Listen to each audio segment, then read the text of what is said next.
ప్రకృతి సేద్యాన్ని నమ్ముకొని అందరికీ ఆరోగ్యాన్ని పంచుతున్నారు శ్రీకాకుళం జిల్లాకు చెందిన ఓ రైతు. రసాయనాలతో పొంచి ఉన్న ముప్పును గ్రహించి 10 మందికి ఆరోగ్యం అందించాలనే దృఢ సంకల్పంతో తనకున్న ఎకరం పొలంలో ప్రకృతి విధానంలో వివిధ రకాల కూరగాయలను పండిస్తున్నారు.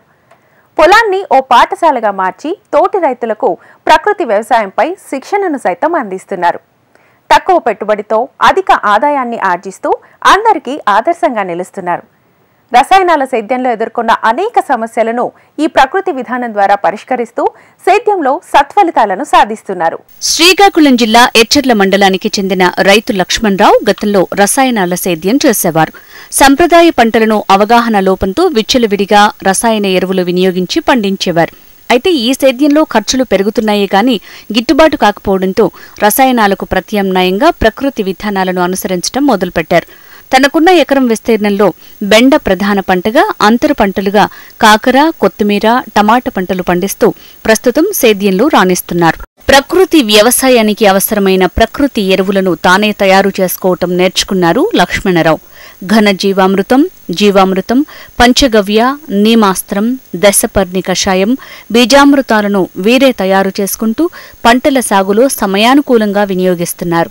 ప్రకృతి పద్ధతులను అనుసరించడం వల్ల బెండకాయలు చాలా లేతగా పెద్దగా ఉంటున్నాయని, ఎటువంటి పుచ్చులు మచ్చ లేదని అన్నారు ఈ సాగుదారు. ఒక ఎకరా పొలం ఉన్నదండి. ఆ ఎకరా పొలంలో నేను ఫస్ట్ బెండేశాను. బెండలో ముందు వేసవి దుక్కులు దున్ని ఘనజామృతం విడిచిపెట్టాను. ఘనజామృతం వేసాను. వేసిన తర్వాత మళ్ళీ 10 రోజుల తర్వాత దాన్నేమో బెండ ఉడిసామండి. విత్తన శుద్ధి చేసి బెండ ఉడిసాక దాన్నేమో ఒక్కొక్క బెండ పిక్కకి 1 మీటర్ దూరంలో విడిసామండి. దాంట్లో అంతర పంటలు కూడా కాకర విడిసామండి. కాకర తర్వాత దానికి ఏంటంటే ద్రవజామృతం విడిచిపెట్టాము, ఘనజామృతం వేసాము. ఘనజామృతం వేసి ద్రవజామృతం విడిచిపెట్టాము. ప్రతి నెల రోజులకు ఒకసారి ఘనజామృతం పారిస్తూనే ఉంటామండి. ఇక్కడే మాకు నుయ్యి ఉంది దగ్గరలో. అలాగే దానికి టర్మరీ అది కూడా ప్రతి మొక్క దగ్గర వేసామండి.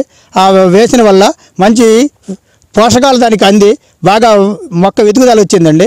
ఆ తర్వాత దాంట్లో కాకర వేసామండి. కాకరకు కూడా ప్రతి నెలకొకసారిగా 15 రోజులకు ఒకసారి ఈ మన ఘనజామృతం ముందు వేసేసిన తర్వాత ద్రవజామృతం పారిస్తూనే ఉంటామండి. కంటిన్యూషన్గా పారిస్తే అది చాలా బాగా ఈల్డింగ్ వస్తుందండి. అలాగే మేము ఇక్కడే పండించిన పంటలలో దూరం పట్టుకెళ్ళవసరం లేదండి. దగ్గరలో మాకు శ్రీకాకుళము 4 కిలోమీటర్ల దూరం అండి.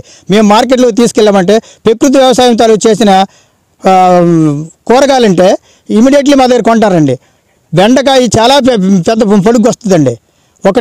ఒక బెండకాయ చూస్తే చాలా సున్నితంగా నీట్గా చాలా బాగా కనిపిస్తుంది. దానికి పెట్టుబడి మాకు చాలా తక్కువ అయిందండి.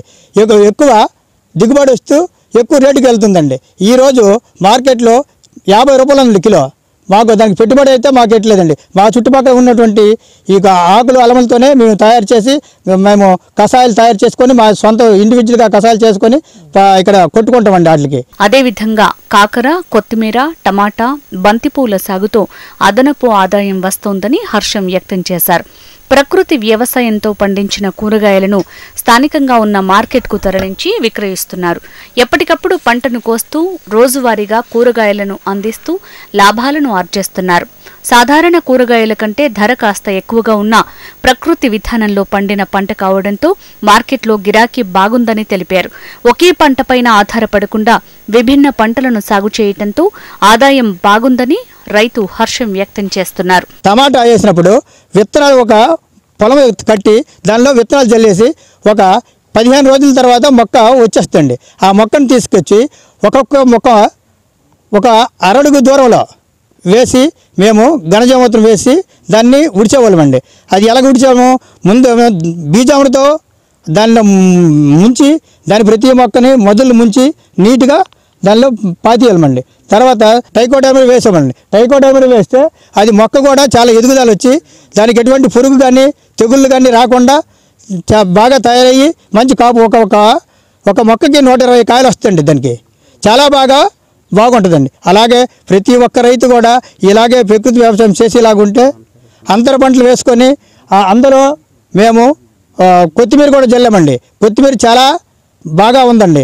అది కూడా ఈరోజు కొత్తిమీర ఒక కట్ట 5 రూపాయల లెక్క అమ్ముకున్నా 40,000 రూపాయలకు వచ్చిందండి. దానికి పెట్టుబడి అంతా లేదండి. 400 రూపాయలతో 40,000 రూపాయలు వచ్చిందండి. అది చాలా సంతోషంగా మాకుంది. అలాగే బంతి పూలు ఉన్నాయి సార్, గట్ల మీద వేసాం చుట్టూ ఎర్రపంటల కింద. బంతి పూలు ఈరోజు మార్కెట్లో మేము పట్టుకెళ్తే ఈ స్వాములు, అయ్యప్ప స్వాములు, భవానీ మాలలు వేసుకున్నటువంటి వాళ్ళు ప్రతి ఒక్కరు కూడా కేజీ 100 రూపాయలకు కొంటారండి. ఒక చుట్టూ అంతర పంట కింద మనం పెట్టుకుంటే ఒక కేజీ 100 రూపాయలు అంటే 40,000 చిల్లర వచ్చిందండి ఓన్లీ బంతి పువ్వు. అది ఎవరు కూడా నమ్మసాధ్యం కాని విషయమే. కానీ బంతి పువ్వుకు ఉన్నటువంటి రేష్ అలాగ ఉంటుందండి. ఎందుకంటే భవానీ మాలలో అయ్యప్ప మాలలు వేసినటువంటి వాళ్ళు వాళ్ళకి అవసరం కాబట్టి మన పువ్వులు అనగానే ఈ బంతి పువ్వు చూస్తే నికనికలాడుతుంది. అదే మందులు కొట్టినవి అయితే అసలు వాడిపోయి కిందకు ముడుచుకుపోతుందండి ఆ పువ్వు. ఇది మాత్రం అలా కాకుండా చాలా బాగా ఉంటుందండి. మన భవిష్యత్తు తరాలకు తప్పనిసరిగా ప్రకృతి విధానంలో పండిన పంటే అవసరమని రైతు లక్ష్మణరావు తెలిపారు. అంతేకాదు తక్కువ పెట్టుబడితో ఎక్కువ లాభాలు పొందే అవకాశం ఈ విధానంతో ఉందన్నారు.